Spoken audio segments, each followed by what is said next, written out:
5 inventos nacidos del miedo que salvaron a la humanidad. El primer invento humano no nació por ingenio, nació porque alguien tuvo miedo.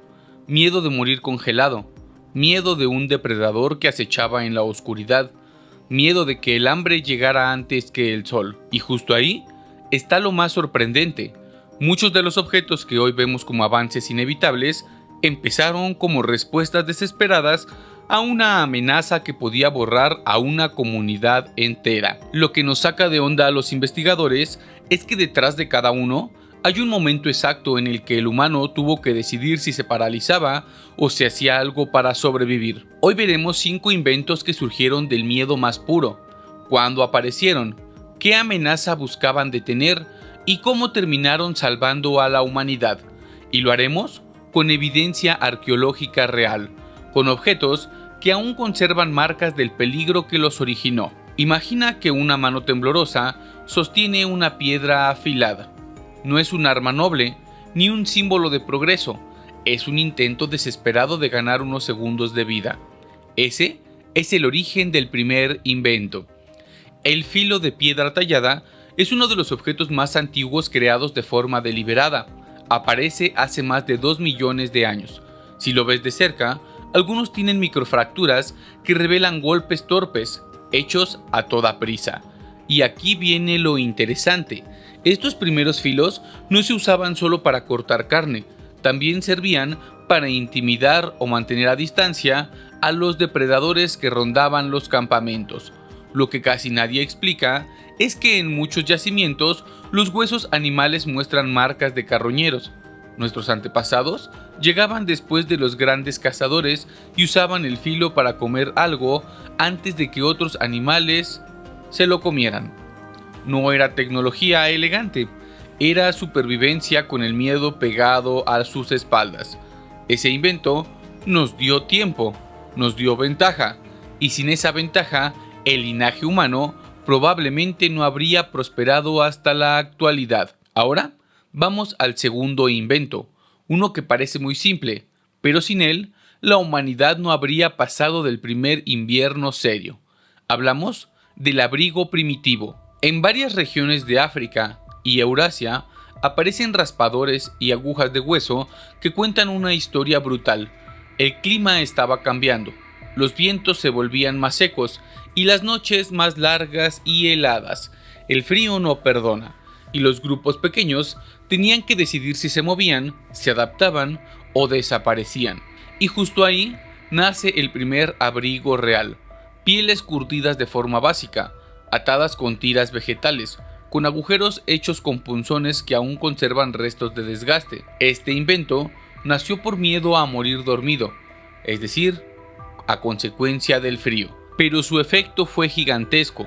Permitió que los humanos entraran a territorios antes imposibles y sobrevivieran a cambios climáticos repentinos. Lo sorprendente es que mucha de esta ropa antigua muestra que fue remendada. Era un invento vivo, que contaba la historia de noches tan frías que obligaban a improvisar para que no murieran a consecuencia del frío. Y aquí viene el tercer invento, uno de los más poderosos en toda la historia de la humanidad, el recipiente. Suena sencillo, pero piensa en esto. Sin recipientes no hay agua almacenada, no hay comida conservada, no hay distancia posible entre tú y la fuente de un recurso que te ayude a sobrevivir. Todo cambia con un recipiente. En zonas del norte de África y el Levante aparecen los primeros cuencos, huecos tallados en madera o piedra. ¿Por qué? Porque las sequías extremas estaban haciendo desaparecer manantiales enteros. La gente caminaba kilómetros para beber agua. El miedo no era el depredador, era la sed. Y lo que nos cambia el panorama es que estos recipientes primitivos muestran quemaduras que indican que también se usaban para calentar líquidos.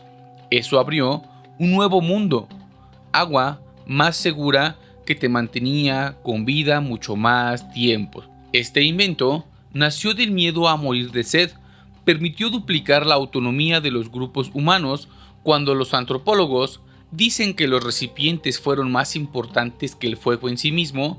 No están exagerando, ya que sin estos el fuego no se hubiera podido transportar de manera segura y por lo tanto no se hubiera podido aprovechar del todo. El cuarto invento nace de un terror mucho más silencioso, el miedo al hambre colectiva. No hablemos de una mala temporada, hablemos de episodios en los que la comida desaparecía del paisaje durante meses. La solución fue uno de los primeros métodos de conservación, el secado y el curado de alimentos. En yacimientos del Paleolítico aparecen marcos de madera quemada y restos de carne endurecida con patrones de corte muy específicos. Esto revela que, en época de escasez, los grupos colgaban alimentos cerca del humo o al sol para evitar que se descompusieran. Aquí es cuando nos damos cuenta que estos métodos se volvieron comunes, justo después de desastres climáticos donde la fauna local disminuía considerablemente. Era una carrera contra la putrefacción, y aunque hoy lo vemos como técnica culinaria, en ese momento era una barrera frágil entre la vida y la muerte. Esta práctica permitió que las comunidades sobrevivieran migraciones largas, inviernos inesperados y épocas de tormentas en las que salir a cazar era demasiado peligroso. Llegamos al quinto invento, quizá el más humano de todos, la lanza. No la herramienta elegante que imaginamos, sino su versión más antigua, una rama endurecida al fuego, afilada con paciencia y frustración. Este invento nace del miedo a ser cazado. Muchos animales podían derribar a un humano con un solo golpe, y había noches en que los rugidos se escuchaban tan cerca que el campamento entero despertaba. Las primeras lanzas encontradas en Schöningen, Alemania, tienen un detalle clave: están equilibradas para arrojarse a distancia. Eso cambia todo. No era solo defensa, era recuperar el territorio y el espacio mental frente al depredador. Lo sorprendente es que estas lanzas no aparecen cuando la humanidad era fuerte, sino cuando era más vulnerable. El miedo, otra vez, empujó la creatividad. Y justo aquí cambia todo. Cuando ves estos 5 inventos juntos, te das cuenta de que el miedo no fue un enemigo, fue un motor. Cada objeto nació de un momento crítico: frío extremo, hambre, depredadores, sequía, peligro constante. Pero al transformarlos en herramientas, nuestros antepasados convirtieron ese miedo en una oportunidad. No vencieron al peligro, aprendieron a convivir con él. Hoy seguimos usando la versión moderna de esos inventos: las navajas, los abrigos térmicos, los contenedores, la comida conservada y las armas defensivas. Todos cargan en silencio la memoria del miedo que los originó. Y si algo nos revela esta historia, es simple: cuando el ser humano tiene miedo, crea, y cuando crea, sobrevive. Quizás por eso estamos aquí hasta el día de hoy.